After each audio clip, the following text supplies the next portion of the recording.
Rebonsoir à tous, chers youtubeurs. Nous revoici pour la cinquième lettre. Effectivement, là je suis très motivé et je pense que je vais aller jusqu'au bout de ce livre. Enfin, vous allez pouvoir avoir la suite, avoir le truc complet.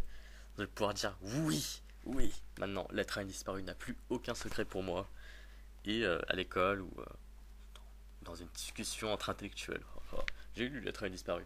Vous pourrez faire style, vous êtes de grands lecteurs, vous êtes de grandes personnes. Ou même tout simplement, vous êtes déjà de grandes personnes qui aimaient tout simplement ma voix, celle de Zboob, de la chaîne Zboob Co. Et bientôt d'autres chaînes qui vont bientôt apparaître. Car je suis très motivé pour cette année 2013 et j'ai l'intention de grandir. Alors, la cinquième lettre de l'être indisparu, toujours écrite par Véronique Massoud. Cher Paloma, ne te fâche pas si je t'ai délaissé durant bientôt 3 mois. C'est que les choses ont enfin voulu se précipiter, avec bonheur. Oui, nous avons retrouvé Nina, la fille de l'autobus. Papa, bien sûr, ne s'était pas trompé. Le sourire de sa fille, il l'avait reconnue. Mais cela n'a pas été simple. Stella s'est portée volontaire pour tenter la première approche. Elle a crié Nina dans la rue. Au passage de la demoiselle au natte, aucune réaction. Après un moment de panique, nous avons compris que par précaution sans doute, ses parents adoptifs l'avaient prénommée autrement. Maria, nous l'avons appris par la suite. Comment faut-il s'y prendre pour aborder sa petite fille quand celle-ci a grandi entourée d'une autre famille, aime déjà d'autres grands-parents? Comment lui dire? Faut-il lui dire? Et puis, nous croira-t-elle? Non, sûrement pas. J'étais perdu. Alors je suis allé trouver Leila. Quand Rosita me l'avait présentée, juste après son procès, je m'étais senti écrasé. Si jeune, si forte et emblématique. J'ai reçu ses conseils comme autant de trésors. Puis j'ai plusieurs fois rêvé d'elle.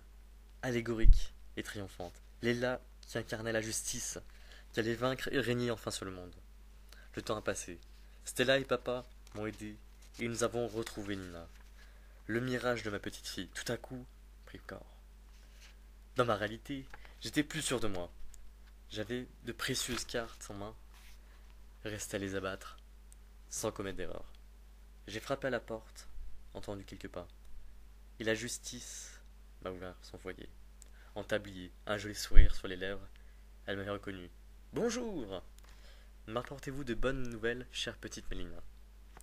Assise dans la cuisine, je lui expliquai la situation. Elle écouta, silencieuse, attentive, mon embarras, mes doutes. Je me livrai totalement. Leila me prit la main, la caressa, me fixant d'un regard intense. Je vous admire, Mélina. Sa voix légère me sembla s'envoler. Vous avez du courage, vous le savez. Un sacré courage même. Moi, ils m'ont pris mon grand frère. C'est ma blessure. Mais ma vie est devant. 20 ans, pas marié, pas maman. Vous, Mélina, vous avez rencontré un homme, fondé une famille, élevé votre fille, et ils vous l'ont tué. Votre vie, c'était votre vie, Paloma. C'est le fruit de votre histoire et de votre amour. Leila brusquement se leva. Ma mère n'a pas voulu se battre. Elle a préféré s'en aller, traverser l'océan, oublier ce maudit pays, son passé, moi avec. Sa voix tremblait. Je sais qu'elle ne pourra jamais. C'est impossible. Mélina, n'est-ce pas? L'amnésie ne se commande pas. Elle se laissa retomber sur sa chaise. Je ne lui en veux pas, sans doute. Était-ce sa seule issue pour échapper à la folie? Elle aimait tant son fils. Alors je lui écris, tous les jours, des lettres que je n'envoie pas. Je ne peux pas. Ma mère est partie sans laisser d'adresse. Vous voyez, elles sont toutes là dans ce tiroir. Et la justice, cachant soudain sa figure dans ses mains, se mit à sangloter. Je n'en ai jamais parlé à personne. Tout le monde m'imagine si forte, et je suis tellement seule. J'ai tenté de la consoler, tendrement, doucement, comme je calmais tes larmes, petite Paloma, quand ton cœur était là. Oulas, ça dépend les régions comment on prononce. Je suis rentrée à pied, fière et honteuse à la fois. J'aurais pu lui avouer moi aussi les lettres que j'écris et que je n'envoie pas, de ces feuilles blanches et douces que je noircis parfois en soignant mon écriture, de ces mots d'encre qui coulent de mon cœur, cris silencieux, sans fin, figés sur le papier glacé. C'est très beau. Je n'ai rien dit pourtant, secret nos rendez-vous sacrés.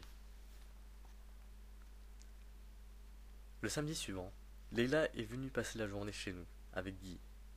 Guy, bien sûr, est le petit garçon qui a été retrouvé, qui a été adopté par des méchantes personnes, et qui a été retrouvé grâce à la personne plus connue sous le nom de la justice. Enfin bref. Le samedi suivant, Leila est venue passer la journée chez nous avec Guy. C'est lui qui m'a donné la clé. Les réponses à toutes mes questions. Le droit de décider pour elle, pour Nina. Je lui ai prêté mes pinceaux. Et je le regardais pas. Son air sérieux, tellement impliqué, m'intimidait beaucoup, me tenait à distance. Les couleurs se mélangeaient lentement.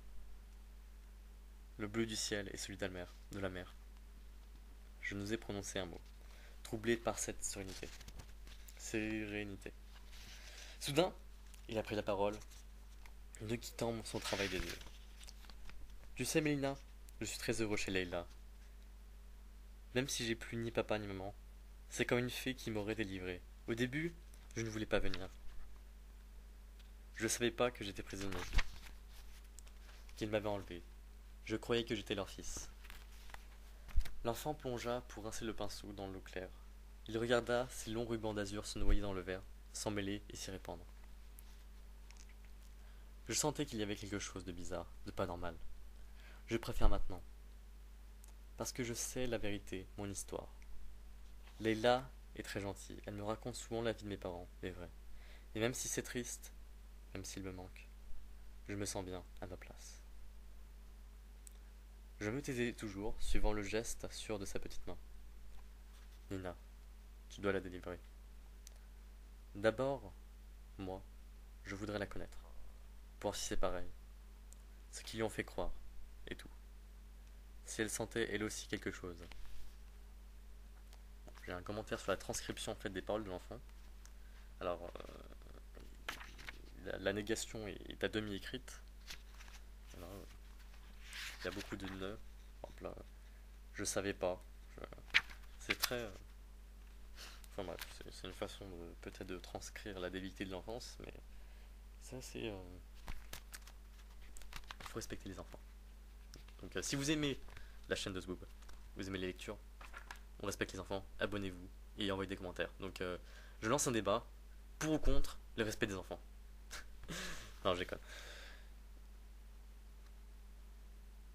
Alors, bon, je vais relire son truc comme ça, vous n'allez pas perdre le fil. Nina, tu dois la délivrer. D'abord, moi je voudrais la connaître, pour voir si c'est pareil. Ce qu'ils lui ont fait croire et tout. Si elle sentait, elle aussi, quelque chose. Et là, Guy reposa le pinceau et me regarda dans les yeux. T'es d'accord, Mélina? Je t'aiderai, moi, si tu veux. À partir de ce jour, la lutte s'engagea pour de bon. Archives, photographies, témoignages, le dossier prenait forme. Restait à convaincre Nina, ou du moins à la faire douter. Nous revoir n'avait pas suffi, ni même l'évocation de son ancien prénom. Ses souvenirs semblaient se refuser à elle, et vouloir demeurer cachés, enfouis sous les mensonges, pour toujours emmurés derrière. Elle était si petite, 2 années de bonheur, quand ils l'ont enlevée. Une idée m'est venue. Depuis votre disparition, petite Paloma, j'avais condamné ton ancienne chambre, les volets restés clos, la porte fermée. À double tour, je n'y allais jamais. Tu devines pourquoi. J'ai retrouvé la clé, poussé la porte, ouvert grand la fenêtre et laissé de nouveau le jour y pénétrer. Cela sentait mauvais. Le chagrin renfermé. Sur ton lit, une poupée. Les bras tendus, les joues dorées, qui semblaient m'accueillir. Et j'ai revu Nina, dans le jardin, passant des heures à la coiffer, à la faire manger, à la promener dans sa voiture d'enfant. Elle était là, debout, à l'arrêt. Elle était là, debout à l'arrêt d'autobus. J'ai traversé la place, nous nous sommes observés face à face. J'ai ouvert mon grand sac. Tiens, Nina, ta poupée. Très lentement, la fillette a tendu le bras, saisit le jouet, longuement la dévisageait, lui caressant les cheveux et les joues, et sans me regarder, sans prononcer un mot, s'enfuit en courant. Ses pas claquaient sur le pavé. À cet instant précis, je me suis souvenu, sa poupée s'appelait Maria. Le procès commence demain. Aide-moi, je t'en prie, petite Paloma, chérie, à te rendre ta fille, à te redonner la vie. Je t'embrasse fort, maman. C'est ainsi que se termine cette cinquième lettre. Donc la prochaine, comme vous le savez, c'est la sixième. Voilà, comme vous avez tous crié, ouais, sixième. Donc la prochaine, c'est la sixième. Donc là, comme toujours, abonnez-vous pour toujours plus de vidéos, toujours plus de passion,